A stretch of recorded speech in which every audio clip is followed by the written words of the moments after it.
Really, I'm hood rich. I'm really a star. I can't wait to be famous. I can't wait to be famous. I can't wait to be famous. I can't wait to be famous. Really, I'm hood rich. I'm really a star. I can't wait to be famous. Really, I'm haunted. I'm haunted by hundreds. Let's keep it 100. What up, though? It's your boy Common Sense, man. And we already know that common sense isn't common.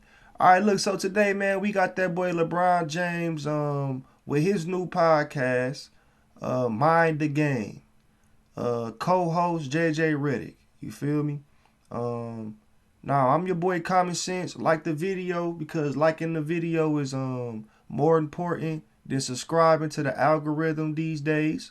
Subscribe to your boy if you're feeling the boy content. It's a reaction. Let's go.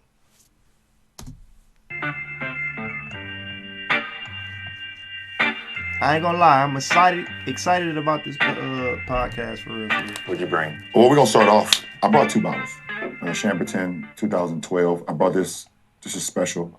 My first championship year. Very special to me, so.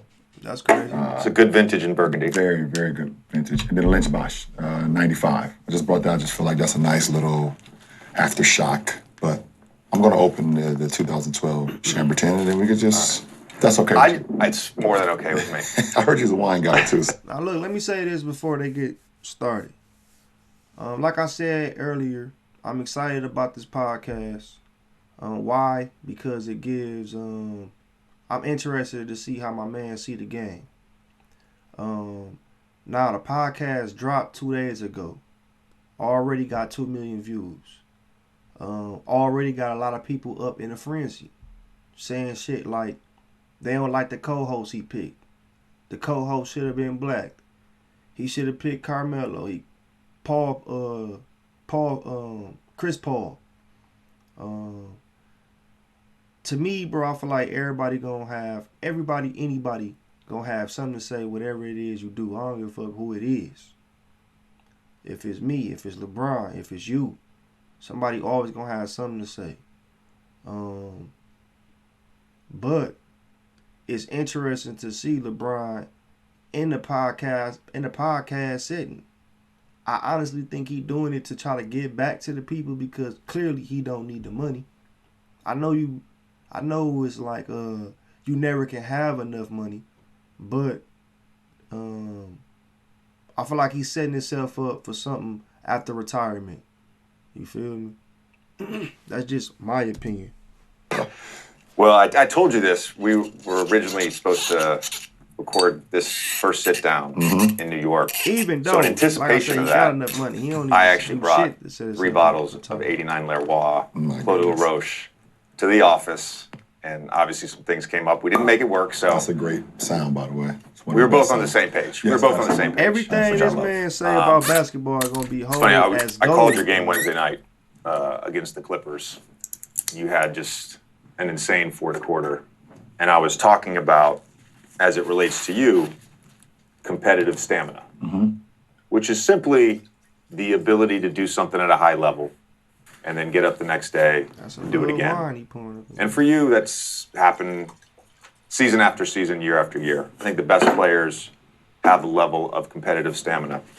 And it's one of 3 qualities for me that make a great basketball player. Because your quote after the game, it was, I know I was born with some gifts and athletic abilities, but that only gets you so far. For sure. What are the qualities for you that make a great basketball player? Beyond just talent and skill set and size. Knowing the history of the game. Knowing the history of the game, knowing the ones that came before you, knowing the ones that paved the way, knowing the reason why you're actually having the ability to actually live out your dream. That doesn't happen without the people that came before you.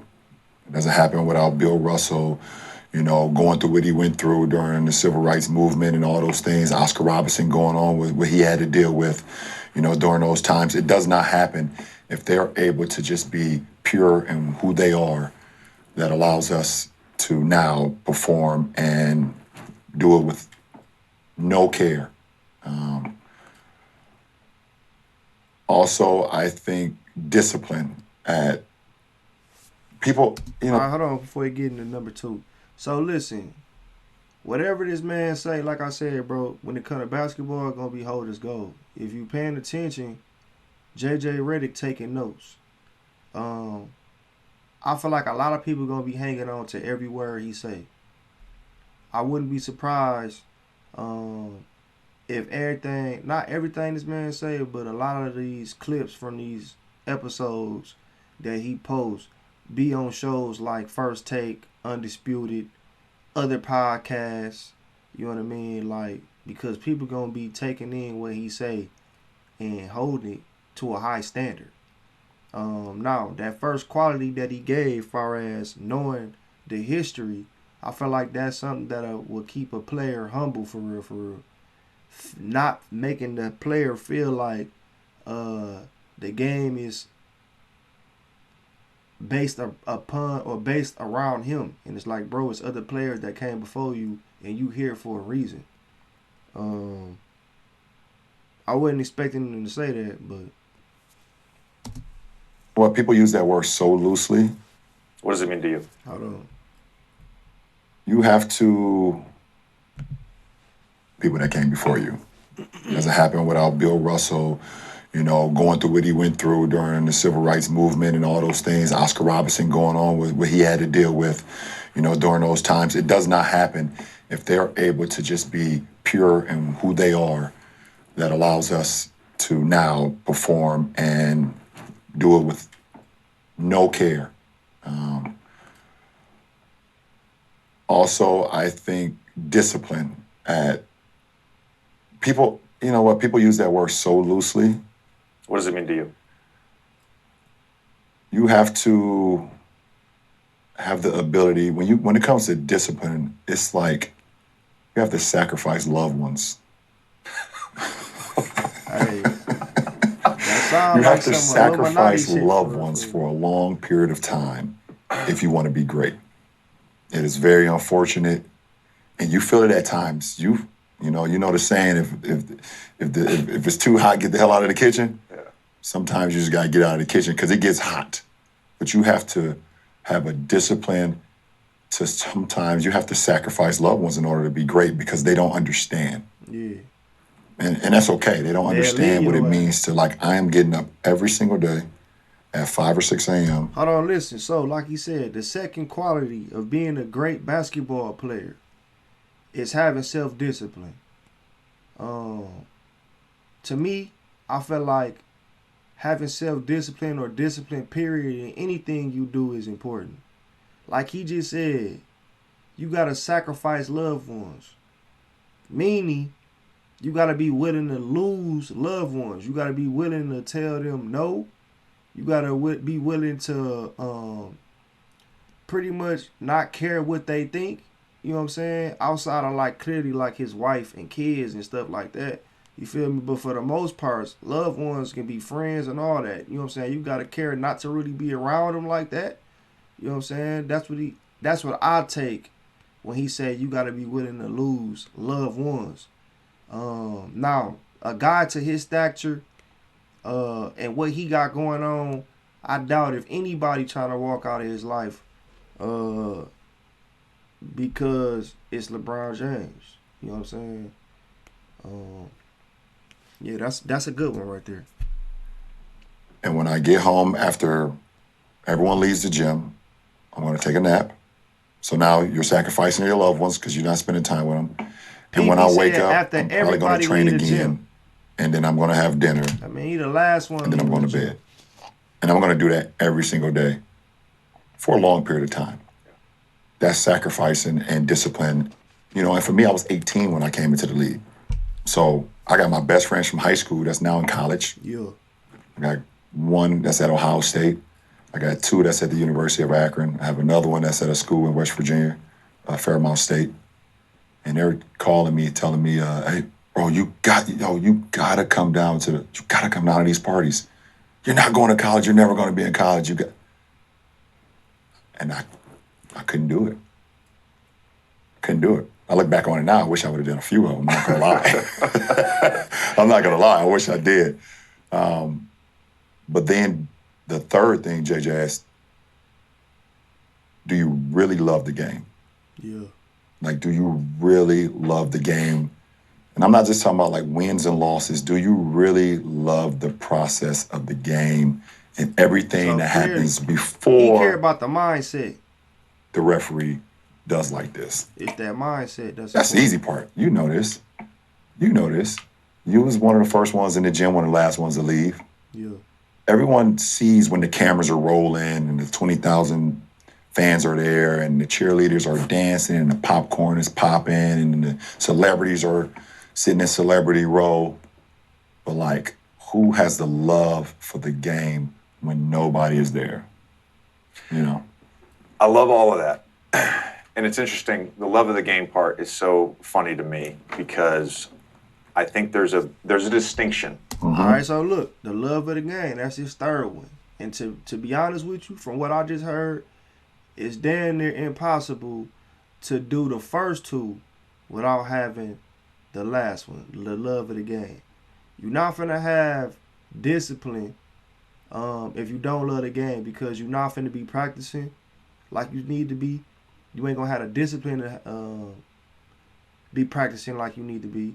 You ain't gonna be turning down parties if you don't care about practicing or studying the game of basketball. If you care about partying more, you're not gonna care about learning the NBA history if you don't love the game. Even though JJ Redick said, "What's your three top qualities for a great basketball player outside of athletic abilities and skills?" The three things he just gave clearly got to do with the mindset. I think LeBron James is known for, not I think, I know LeBron is known for having a high IQ, putting in, known for having a high IQ, and he clearly got that from putting in a lot of work and studying the game a lot, turning down parties like he just said, and sacrificing loved ones on this Illuminati shit. Between loving the game, i.e. the game, the actual competition itself, and what it means to actually love the game and everything that goes into that. You hear guys all the time, I just want to play, I just want to play. Okay, do you want to do all the things that are necessary that lead up to playing the actual game? Yeah. But the guys that say, I just want to play, their career won't be long. Yeah. Because they're not going to put in all the intricate parts of to get to that point. Yeah. It's not going to last that long. It's not going to last that long. You won't have a long, sustainable career. And that's okay. Some guys, I mean, you've been in the locker room, some guys don't really care about playing a long time in this league or having a sustain. So sometimes I look in like some of the all-star locker rooms I've been in, and you see a guy 1 year, or you see a guy maybe 2 years, and then he's not in the locker room anymore after that. And you just like wonder to yourself why. You know, you don't know. You don't know if it's the max contract that he got after he made the All-Star team. For sure. You don't know if I feel now like they that'd be a know lot by of people. one They get name that for one $100 summer. million contract, You know, niggas then you lost the just love don't for know. the game. But it's like if you want to Shit, that's if you want to life-changing be great and want to be like legendary, or not even, I don't even say that. If you want to maximize everything that you have with your career and your ability, then squeeze the fuck out of that lemon. Yeah. All right, man. So, LeBron James, that's his podcast. Clearly, it's not the full episode. I'm not finna do the full episode. It's 43 minutes. That's too long. But he did give us something. You feel me? I'm gonna check out the rest of it. As so far, what I'm seeing right now, I'm feeling it. You feel me? Pause. No homo. Yeah, man, that's my take on LeBron James' new podcast, Mind the Game. I'm your boy Common Sense. Like the video, subscribe to your boy. I'm doing what I always do. Signing off. Peace.